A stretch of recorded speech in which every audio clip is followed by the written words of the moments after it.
नमस्कार, मी आनंद पोहनेरकर आपल्या सर्वांचं महाराष्ट्रवाणी बातमीपत्रात स्वागत करतो. पाहूया आजच्या विशेष घडामोडी. एखादा पक्ष दुसऱ्या पक्षात विलीन होत असेल तर त्यासाठी 2/3 लोकप्रतिनिधींची मान्यता असावी लागते. मात्र उद्धव बाळासाहेब ठाकरे पक्षातील 6 खासदार गद्दारी करून दुसऱ्या पक्षात गेले आहेत. मात्र असे करताना पक्षाच्या 2/3 लोकप्रतिनिधीची सहमती असावी लागते. मात्र यांच्याबाबत तसे घडलेले नाही. त्यामुळे या गद्दारांच्या गटाला कायद्याने मान्यता मिळत नाही असे कायदेतज्ञांचे स्पष्ट बहुमत आहे. परिणामी या देशात कायद्याचे राज्य असून आपला कायद्यावर पूर्ण विश्वास आहे. त्यामुळे हे 6 खासदार बाद होतील असे स्पष्ट करून डॉक्टर बाबासाहेब आंबेडकर यांच्या संविधानाचे उल्लंघन करू नका असा थेट इशारा शिवसेना उद्धव बाळासाहेब ठाकरे पक्षाचे पक्षप्रमुख उद्धव ठाकरे यांनी दिला आहे. परभणी शहरातील निष्ठावंत शिवसैनिकांचा मेळावा परभणी शहरातील अक्षता मंगल कार्यालय येथे आयोजित करण्यात आला होता. यावेळी उपस्थित शिवसैनिकांना उद्धव ठाकरे यांनी मार्गदर्शन केलं. पुढे बोलताना उद्धव ठाकरे म्हणाले, हिंदू हृदय सम्राट बाळासाहेब ठाकरे यांच्या विचारांशी गद्दारी करत 6 खासदार दुसऱ्या गटात गेले. यापैकी काही खासदार हे विशेष विमानात बसून बदाम खात असल्याचे दिसून येत आहे. ही मजा आमच्या शेतकरी बांधवांच्या पैशावर होत आहे. या खासदाराच्या संदर्भात आमच्या शिवसेनेच्या वतीनं लोकसभा अध्यक्षांची भेट घेऊन या संदर्भात आमचेही म्हणणे ऐकण्याची विनंती त्यांना केली आहे. या संदर्भात बोलताना उद्धव ठाकरे म्हणाले,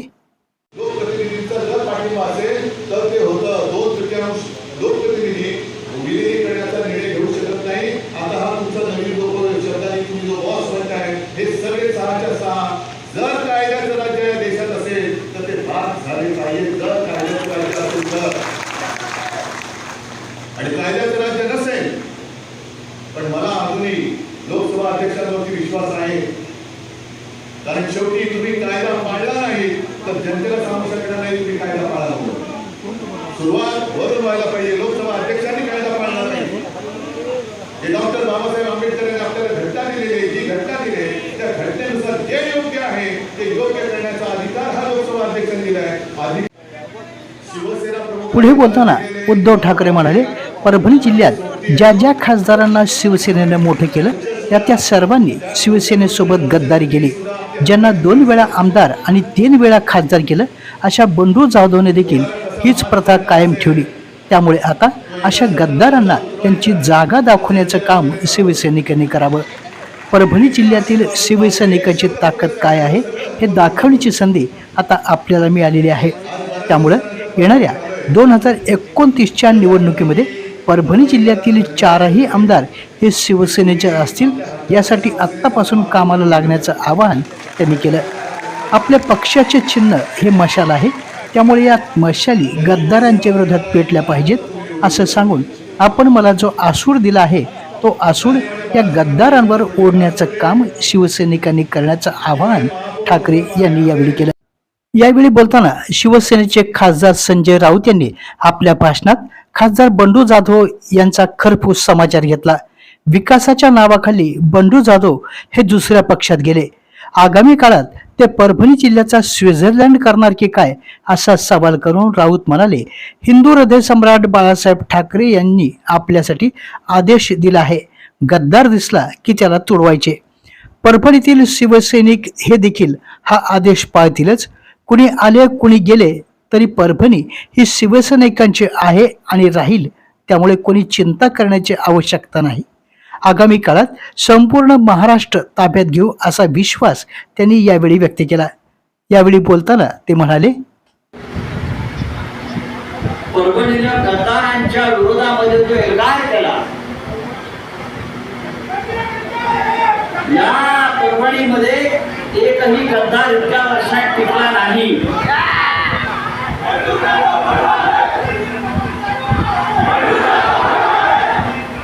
त्याच्यामुळे देशात फक्त परभणी.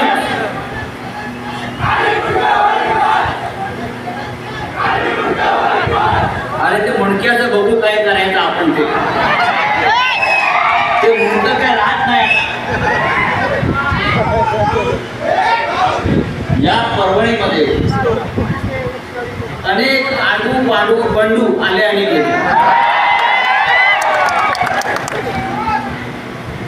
अनेक पांडू आणि बंडू आले आणि गेले. शिवसेना इथे मजबूतीनं उभे आहे आणि ती राहणार. मला वाटतं 2 वेळा आमदार झाला, 3 वेळा खासदार झाला. जवळजवळ 20 वर्ष हा माणूस सत्तेमध्ये आहे. मला काल आमच्या रेड्या पाटलाने सांगितलं की या 20 वर्षात त्यांनी इथे साधी पिठाची गिरणी आणली नाही. हा काय विकास करणार? साधी पिठाची गिरणी जो माणूस इथे निर्माण करू शकला नाही, हा माणूस विकास करेल?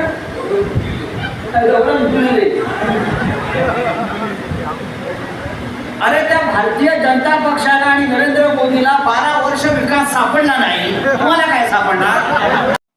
यावेळी बोलताना आमदार डॉक्टर राहुल पाटील यांनी आपल्या भाषणात बंडू जाधव यांच्यावर जबरी टीका केली. आमदार राहुल पाटील यांना आपणच निवडून आणले असे बंडू जाधव सांगत आहेत. मात्र आपण शिवसैनिकांचा विश्वास आणि मताधिक्यावर निवडून आलो आहेत, त्यामुळे कोणी बाता मारू नये असेही ते म्हणाले. परभणी जिल्ह्यातील अवैध व्यवसाय तसेच सामान्य नागरिकांच्या प्रॉपर्टी आपल्या नावावर करून घेण्याचा खासदारांचा धंदा असल्याचे सांगून खरीच हिंमत असेल तर राजीनामा देऊन त्यांनी निवडून यावे. या निवडणुकीत निष्ठावंत जाधव यांना गाडल्याशिवाय स्वस्थ बसणार नाहीत असे सांगून परभणीत ऑपरेशन तुडवा हे होणारच असा इशारा आमदार राहुल पाटील यांनी दिला. यावेळी बोलताना ते म्हणाले, शिवसेनेला मान्यता आमच्या परभणीने दिलेली आहे.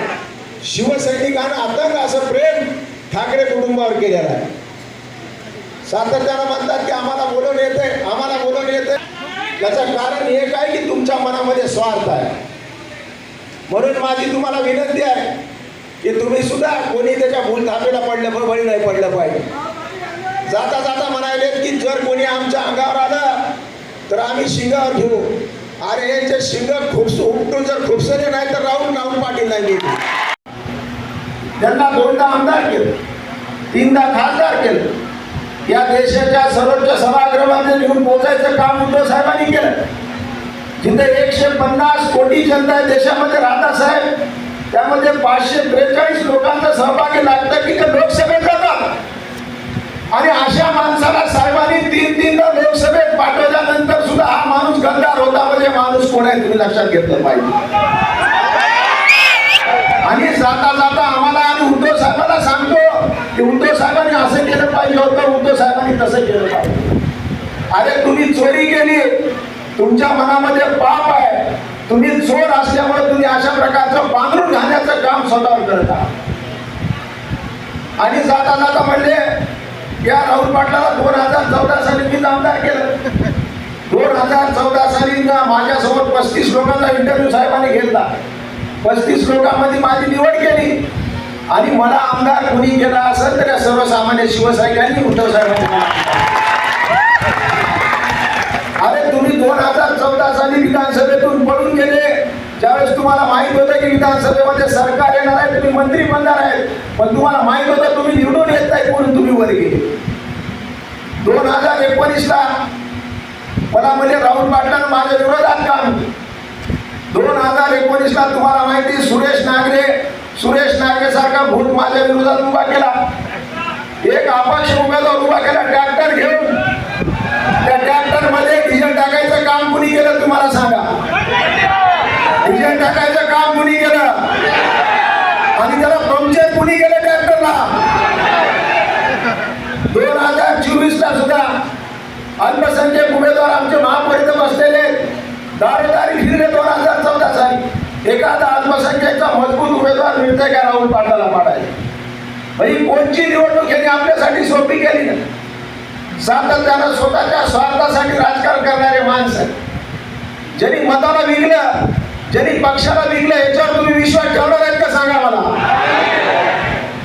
ज्यांनी पक्षाला विकलं, मताला विकलं, अरे तुम्ही केलेला मतदानाचा सुद्धा अपमान या लोकांनी केलेला आहे. हे लोक काय सांगतात की आम्ही सत्तेमध्ये जातो, सत्तेशिवाय काम होत नाही, आम्ही सुद्धा विरोधात काम करतो. अरे तुमच्या धमक असाल, तुमच्या ताकद असेल तर विरोधात राहून सुद्धा तुम्हाला काम करता येते. लोकशाहीचे 2 भाग असतात, एक विरोधात एक सत्तेमध्ये. मग लोकशाहीमध्ये विरोधात राहायचं नाही का? आपले विचार मांडायचे नाहीत का? तुम्ही विचार सोडून पळून गेलेला आहे. तुम्ही स्वार्थासाठी पळून गेलेला आहे. तुम्ही किती रुपये घेता सगळ्या जनतेला माहिती आहे. म्हणून तुम्ही आम्हाला ज्ञान शिकू नका. असल्या गोष्टी कोणी परभणीमध्ये सहन करणार नाही. कालपासून तुम्ही पाहता साहेब कशा प्रकारचा प्रतिसाद आपल्याला लाभलेला आहे. प्रचंड असा प्रतिसाद आहे साहेब. तुम्ही काळजी करू नका. इथला खासदार जाऊ द्या, पण इथे 4 आमदार निवडून आणण्याचं काम आम्ही सर्वजण केल्याशिवाय. या मेळाव्यास आमदार आदित्य ठाकरे, आमदार अंबादास जानवे, माजी खासदार चंद्रकांत खैरे, विनायक राऊत, अनिल देसाई, मीराताई रंगे, कल्याण रंगे, डॉक्टर विवेक नावंदर, महापौर सय्यद इक्बाल, जिल्हा प्रमुख रवींद्र धर्मे, उपजिल्हा प्रमुख संजय गाडगे आदी व्यासपीठावर उपस्थित होते. परभणी जिल्ह्यातील जिंतूर तालुक्यातील कसर या ठिकाणी पालकमंत्री मेघना साकोरे बोर्डीकर यांच्या हस्ते पल्स पोलिओ मोहिमेचे उद्घाटन करण्यात आले. यावेळी जिल्हा परिषद सदस्य श्रीमती ताराबाई गलांडे, जिल्हा शल्य चिकित्सक डॉक्टर नागेश नखमावर तसेच वैद्यकीय अधिकारी डॉक्टर राऊत यांच्यासह पदाधिकारी मोठ्या संख्येनं उपस्थित होते. आपल्या जिल्ह्यातील अपडेट बातम्या पाहण्यासाठी आमच्या महाराष्ट्रवाणी या चॅनलला लाईक करा, सबस्क्राईब करा आणि शेअर करा. धन्यवाद.